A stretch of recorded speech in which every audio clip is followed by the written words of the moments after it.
Assalamualaikum warahmatullahi wabarakatuh. Perkenalkan, nama saya Sri Prihatini dari Pendidikan Fisika kelas 6B dengan NIM 118207063. Di sini saya akan menjelaskan tentang hukum-hukum yang berlaku pada gas ideal, di mana ini merupakan materi yang termasuk pada bab teori kinetik gas untuk materi fisika kelas 11 semester 2. Nah, langsung saja, ini adalah kompetensi inti yang harus dicapai oleh peserta didik, mulai dari sikap spiritual KI1, lalu sikap sosial KI2, kognitif atau pengetahuan KI3, dan psikomotor yaitu KI4. Nah, untuk kompetensi dasar daripada materi teori kinetik gas adalah yang pertama untuk 3.3 yaitu menjelaskan teori kinetik gas dan karakteristik gas pada ruang tertutup. Nah, untuk 4.3-nya atau untuk psikomotornya adalah menyajikan karya yang berkaitan dengan teori kinetik gas dan makna fisisnya. Sedangkan IPK-nya atau indikator pencapaian kompetensi yang harus dicapai oleh peserta didik selama pembelajaran adalah mendeskripsikan hukum-hukum gas ideal serta aplikasinya dalam kehidupan sehari-hari. Oke.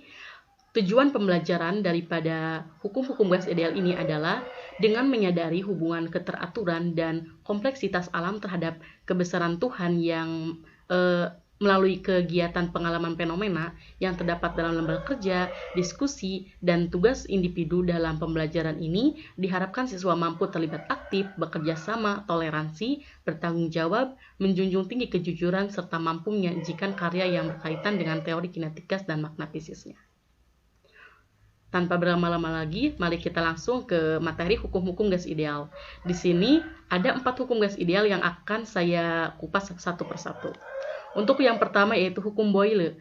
Hukum Boyle ini ditemukan oleh Robert Boyle pada tahun 1637 sampai 1691.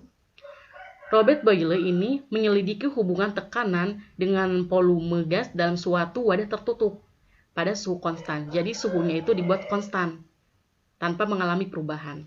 Nah, hubungan tersebut pertama kali dinyatakan pada tahun 1666 yang dikenal sebagai hukum Boyle yang berbunyi jika suhu gas yang berada pada bejana tertutup dijaga konstan, maka tekanan itu akan berbanding terbalik dengan volume.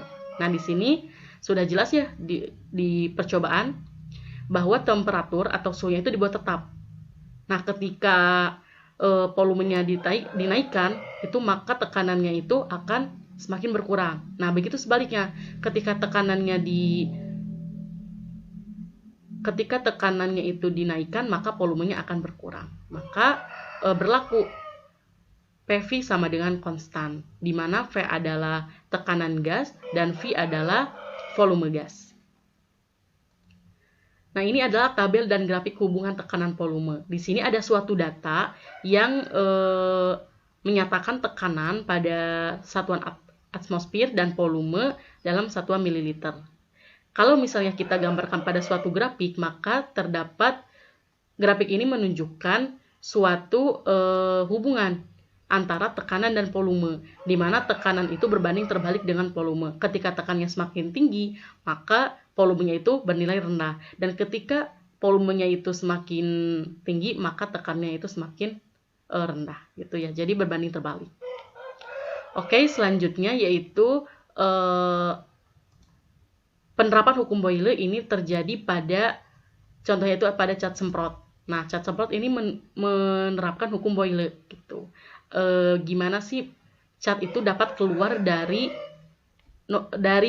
kalengnya, gitu kan, itu berarti menerapkan hukum Boyle. Nah, pada jarum suntik ini juga sudah pasti ya, karena ketika volumenya itu semakin tinggi, maka tekanannya semakin rendah, gitu. Begitu sebaliknya. Nah, ini juga kaleng soda. Nah, itu adalah contoh penerapan hukum Boyle pada kehidupan sehari-hari. Nah, selanjutnya adalah hukum Charles. Hukum Charles ini ditemukan oleh Jacques Charles pada tahun 1746 sampai 1823. Ia menyelidiki hubungan dengan suhu dalam suatu wadah tertutup pada tekanan konstan. Nah, ini justru tekanannya yang dibuat konstan, yang berbunyi bahwa jika tekanan gas yang berada dalam bejana tertutup dijaga tetap atau konstan, maka volume gas sebanding dengan suhu mutlaknya. Jadi berbanding lurus, gitu. Dimana dinyatakan dengan V per T, V per T sama dengan konstan, di mana V adalah volume gas, dan T adalah suhunya. Nah, ini bernilai berbanding lurus. Ketika volumenya semakin tinggi, maka temperaturnya juga semakin tinggi. Gitu. Jadi berbeda dengan hukum yang pertama yang tadi, yang Boyle. Nah, selanjutnya itu adalah hukum Gay-Lussac. Hukum Gay-Lussac ini ditemukan oleh Joseph Gay-Lussac pada tahun 1778 sampai 1805. Ia menyelidiki hubungan suhu dengan tekanan dalam suatu wadah tertutup dengan volume konstan. Justru pada hukum Gay-Lussac ini dibuat volumenya itu konstan gitu. Di mana hukum Gay-Lussac ini berbunyi bahwa jika volume gas yang berada dalam bejana tertutup dijaga konstan, maka tekanan berbanding lurus dengan suhu mutlaknya. Jadi dapat dinyatakan dengan persamaan matematis, yaitu P per T sama dengan konstan, di mana P-nya adalah tekanan gas dan T-nya adalah suhu atau temperatur dari gas tersebut. Bernilai berbanding lurus. Nah, ini grafiknya. Gitu. Oke, selanjutnya adalah yang terakhir, yaitu hukum Boyle-Gay-Lussac. Persamaan hukum Boyle-Gay-Lussac ini merupakan gabungan dari ketiga hukum di atas yang tadi yang saya sebutkan gitu. Persamaannya adalah PV per T konstan, atau V1 dikalikan V1 per T1 itu sama dengan V2 dikalikan V2 per T2 gitu. Jadi tekanan pertama itu akan berbanding lurus dengan tekanan pada keadaan kedua gitu, dan begitu seterusnya. Ini adalah hukum Boyle-Gay-Lussac gitu. Nah, biasanya persamaan hukum Boyle-Gay-Lussac ini diterapkan atau diaplikasikan pada ada dua keadaan gas yang masanya tetap gitu. Oke, nah ini persamaan hukum Boyle-Gay-Lussac ini berlaku untuk percobaan gas ideal dalam bejana tertutup atau bejana yang tidak mengalami kebocoran, sehingga massa gas tetap selama percobaan. Tetapi jika massa atau mol gas itu berubah, misalnya ada sedikit kebocoran nih misalnya, maka kita dengan menjaga tekanan dan suhu tetap, ternyata hasil volume atau V yang ganda, jadi volumenya itu juga berganda gitu atau lipat 2. Karena itu boleh ditulis bilangan tetap di ruas kanan persamaan hukum Boyle-Gay-Lussac dengan NR. Dengan R diperoleh dari percobaan. Nah, dan diperoleh persamaan umum gas ideal yang akan dijelaskan nanti oleh rekan saya tentang persamaan gas ideal. Di mana persamaan gas ideal ini adalah VV sama dengan NRT. Oke, mungkin cukup sekian yang dapat saya sampaikan tentang hukum-hukum yang berlaku pada gas ideal. Semoga dapat dipahami. Terima kasih atas perhatiannya. Wassalamualaikum warahmatullahi wabarakatuh. Hai, assalamualaikum warahmatullahi wabarakatuh. Setelah kalian menyimak video pembelajaran tentang hukum-hukum gas yang berlaku pada gas ideal, tentunya di sini saya akan bahas mengenai contoh soal dan pembahasannya. Yang masih bingung mengenai penerapan hukum-hukum gas ideal harus menyimak ya. Oh ya, kembali saya perkenalkan, nama saya Sri Prihatini dengan NIM 11820700063 dari Pendidikan Fisika kelas 6B. Oke, untuk kasus yang pertama ini mengenai balon udara. Kasusnya adalah gas ideal berada di dalam suatu ruang pada mulanya mempunyai volume V dan suhunya adalah T. Jika gas dipanaskan sehingga suhunya berubah menjadi 5/4 T dari suhu awal dan tekanan berubah menjadi 2P, maka volume gas berubah menjadi berapa? Oke, untuk penyelesaiannya adalah untuk menyelesaikan permasalahan tersebut, kita harus menganalisis terlebih dahulu besaran-besaran yang diketahui dalam soal tersebut. Diketahui volume awal P1 sama dengan V, suhu awal T1 sama dengan T, suhu akhir T2 sama dengan 5/4 T, tekanan awal P1 sama dengan P, tekanan akhir P2 sama dengan 2P. Nah, setelah kita menganalisis besaran-besaran yang diketahui dalam permasalahan tersebut, ternyata hal ini menggunakan persamaan Boyle-Gay-Lussac.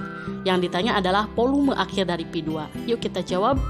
Nah, di sini sudah saya tuliskan rumusnya itu V1 dikali V1 per T1 sama dengan V2 dikali V2 per T2 dengan memasukkan semua nilai-nilainya, maka didapat volume gasnya adalah 5/8 kali dari volume awal. Nah, untuk soal yang kedua adalah pada awal perjalanan tekanan udara di dalam ban mobil adalah 432 kilopascal dengan suhu 15 derajat Celcius. Setelah berjalan dengan kecepatan tinggi, ban menjadi panas dan tekanan udara menjadi 492 kilopascal. Jika pemuaian ban diabaikan, maka suhu udara di dalam ban menjadi berapa? Yuk kita cari penyelesaiannya.